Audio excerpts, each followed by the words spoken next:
Здравствуйте, друзья! И сегодняшний ролик я хотел бы начать с печальной вести. Сегодня у меня не стало друга. С детских лет мы были вместе. Вместе ходили в школу. Вместе были на рыбалке. Он был всегда со мной рядом. 10 дней врачи боролись за его жизнь, но сегодня его не стало. Сегодня мне удалили зуб. Теперь я буду без зуба. Это шутка была. Ну а теперь давай вернемся к сущности ролика. Зачем я сегодня решил его снять? Говорится, где-то потеряешь, а что-то находишь. Сегодня вот я приобрел вот такое чудо техники. Шестисильный лифановский движок. Вот. Как говорится, готовь телегу летом, сани наоборот. Сани зимой, телегу зимой, сани летом. Ну вот.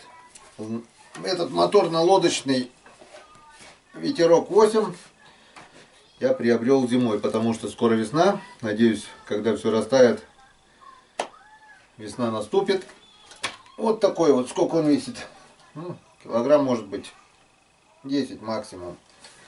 6 сил, четырехтактный двигатель. Есть вот такой переходник. Если в интернет зайти, там найти можно. Что и как.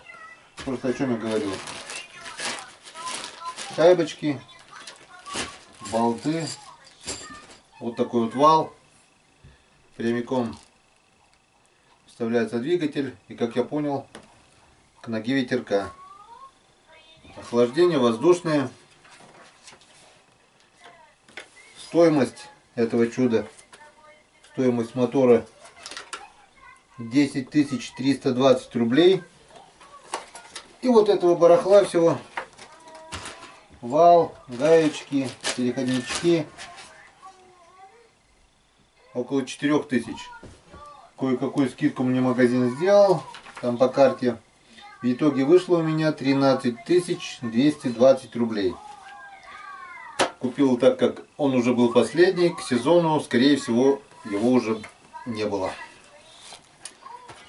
Вот здесь вставляется тросик. Дальше подсос, как я понял. Троса здесь в комплектации не было. Все придется дорабатывать самому. Ну, что-нибудь придумаем.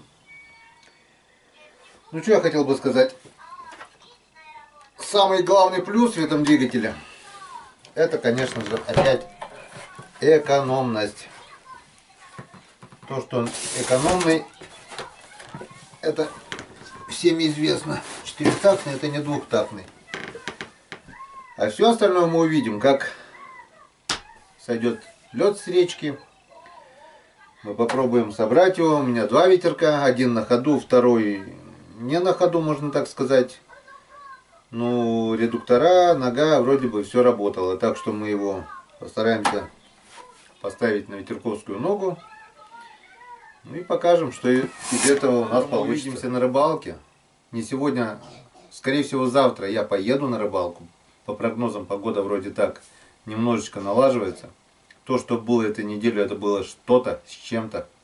То морозы минус 30, то снегопад, то пурга, то метель. Ну, не обидно хоть, что у меня болел зуб, и я никуда не смог выехать. Так бы я вообще не знаю, что я здесь делал. Надеюсь, все будет хорошо. Рыбалка будет обязательно.